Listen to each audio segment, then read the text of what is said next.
A will is a written document where you appoint a personal representative. Some states call them executors. You decide that person, the personal representative / executor, that person is in charge of, once you go to glory, they are in charge of all of your stuff. They will stand in your place. So what will happen is, if you appoint an executor, or you have to, in your will, you will appoint an executor or a personal representative. I always recommend have a backup person also. That person will then file whatever documents are needed with the court to say, my loved one has passed away, here's a copy of the will, I'm the personal representative, and the court will issue them like a court order. In Wisconsin, we call them domiciliary letters. Basically, it's just it's a letter or order from the court that they give the personal representative or executor so they can take it to the bank. Because banks are going to ask. I don't know if you've ever been in situations or heard when someone passed away, then nobody can even get access to the bank account. If your name is not on the account, I don't care if you're that person's spouse, if you're that person's child, they are not going to give you access to the account. They won't tell you what's in it.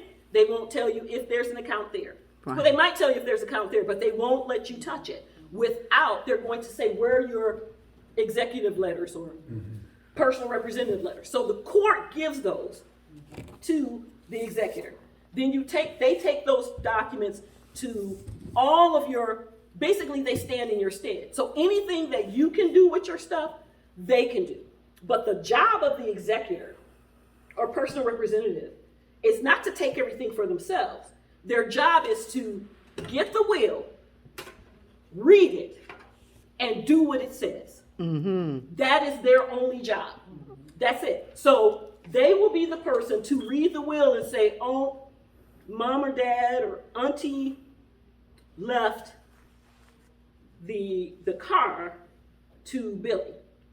The personal representative has to sign, is the person that signs, with the DMV. They sign the title documents and they give the car to the person. So when you pick a personal representative, you want it to be someone that you trust. Yes. Right? Because whatever you leave to people, they have to give it to them. Now, the beauty is that the probate court, right? Probate court is that section of the court that handles estates when people pass away. Okay? So the probate system or the probate court says if you have a will, all the probate court judge is going to do is read that will, see who did you pick as your personal representative. Who did you pick to be the guardian over, let's say if you're guardian for your grandchildren or if you're guardian for your children or, whatever. You pick who you want to be the guardian over any minors, over any, let's say you have an adult child that has special needs. If you're taking care of that adult child and you pass away, in your will, you can name the person that you want to care for that person, right? So what the probate court does is they look at that will and they give the executor charge to go do it and give them legal authority to do it. Now the beauty is the probate court will monitor what the personal representative is doing, sort of, right? They have to file papers at the end, like at least a final account to say, this is what the will said, this is what I did with it, and they, at least in Wisconsin, if the will says give Mary the earrings, give Sally the table, give Billy, $500,000, Billy, Sally, and Sue have to sign receipts to say they received it. Wow. And the personal representative or executor files that with the final account. So in Wisconsin, you can do a final account, say, yes, as personal representative or executor, I gave this person this person this. They're going to be like, okay, yeah, bring the receipts. Right. Okay. So you literally, the beneficiaries have to sign saying they either received what they were supposed to get in the will, and they will all get a copy of the will. Or they can say, I didn't want it. I didn't receive it because that's okay, I don't want it. And that's fine. So if you pass away without without a will, then somebody has to go to the probate court and say, my loved one passed away but didn't have a will. Now the court has to have a hearing, so you have to do like a notice of publication in the paper. You have to do that in Wisconsin anyway for creditors. Creditors have a right to be paid out of your estate. Wow. Okay? First and maybe. So there's exceptions to the rule, but the general rule is that creditors have a right to be notified when you pass away. Because then creditors have a right to file a claim in the probate court, whether you have a will or not. They file a claim with the court and say, the ambulance fees, are $350. Or a credit card company will say, oh, this person owed me $50,000. Now, most creditors, like for consumer credit cards, things like that, they might file a claim, but the personal representative or your lawyer can just call them and say, listen, there's not even enough money in the estate to pay this. And most of them will just write it off. But for the smaller bills, they'll want their money, right? But before any of that can happen, when creditors file claims, a personal representative has to be appointed. Because the court's not going to do that. Somebody has to be the executor or personal representative. So if you don't have a will when you pass away, what happens? You got this person and this person saying, no, they would have wanted me to do this. No, I'm the oldest, I do it. Well, I'm the youngest, I do it. Well, I'm the most educated, I'll do it. Yeah, but I'm the strongest, I'll do it. You have all of these competing issues, and I always tell people, in the best of families, right? This isn't a reflection on your loved ones. This is when loved ones pass away, what they say, weddings and funerals, people just get really emotional. Right? And so where people got along before, all of a sudden childhood issues come out and, I should be in charge. And then sometimes there may be family members that may look like they should be in charge, but the family kind of knows she gonna steal all that money. The court doesn't know, right? So, but all the heirs or potential heirs have a right to come in and say, pick me, pick me. Right. The court then has to take evidence, and then the court just has to make a decision, say, okay, I'll pick you based on all the testimonies. Not that that's a bad thing, but wouldn't you want to pick who you want to handle your stuff? If you can. So that's what a will does. Like I said, if you have minor children or you have adult children with special needs that you're caring for, you definitely want to do a will and you want your will to include who you are appointing to continue to take care of that special needs person. Okay. A will can also help you. You can do, we call them testamentary trusts. So you can have within your will. So your will say, pay off my expenses if you have a home.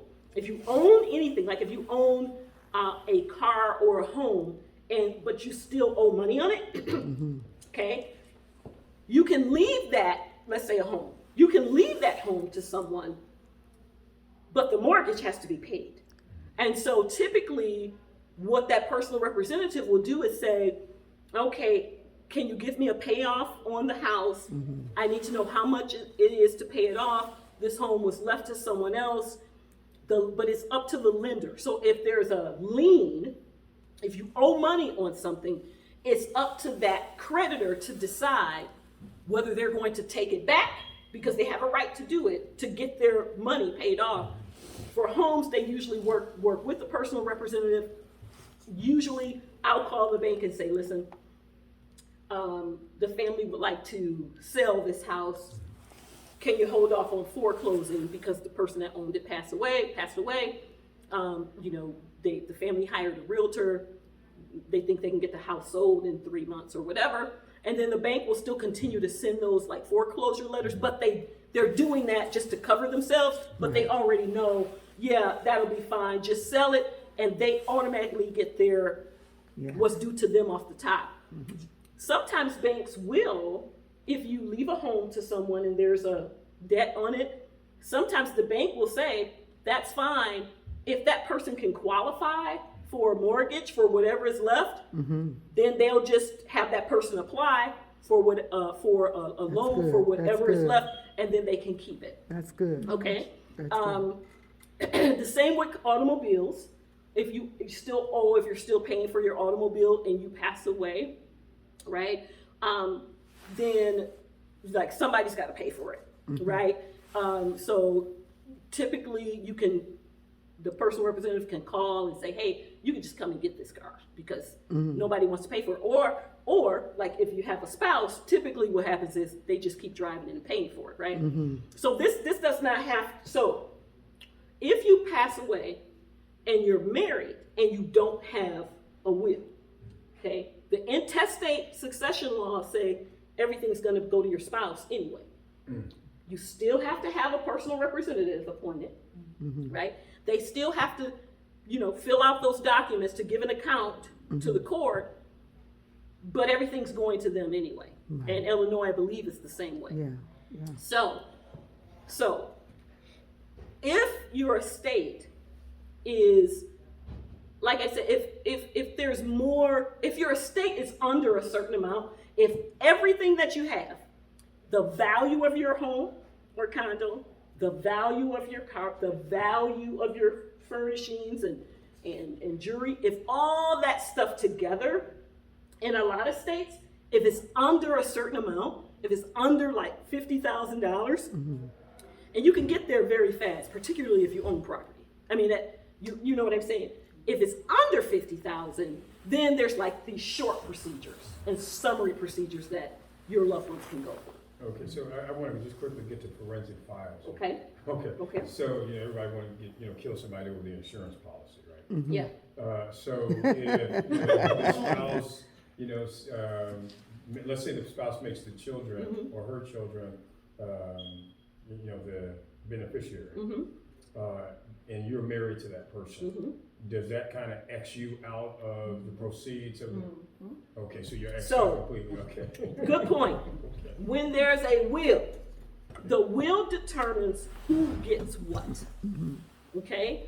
So let's say you have this is why it's important to do a will also if you have children that are not children of your spouse or former spouse, if there's a blended family. Right. Okay? So I've been involved in situations where mom and dad were married. It was their second marriage. The youngest children that were at home were not the children of the father, but biological of the father, but the father raised them from the time they were babies. And the people that dad raised were the people that took care of dad in his illness. They were the ones that took care of the house and mowed the lawn and took care of both parents, as they were aging. But because there was no will, what happened was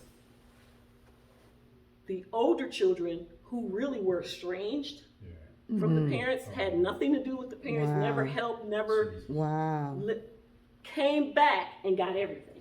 Wow. And the younger ones who were there, the parents trusted with everything, they were left out because they were never legally adopted. Wow. And because there was no will. Wow. So if the parents had have done a will, they could have said, I want my estate to be divided up just between these two, or between these 8. In most states, right now I'm speaking for Wisconsin, you can disinherit an adult. So once your children become adult children, now there are exceptions.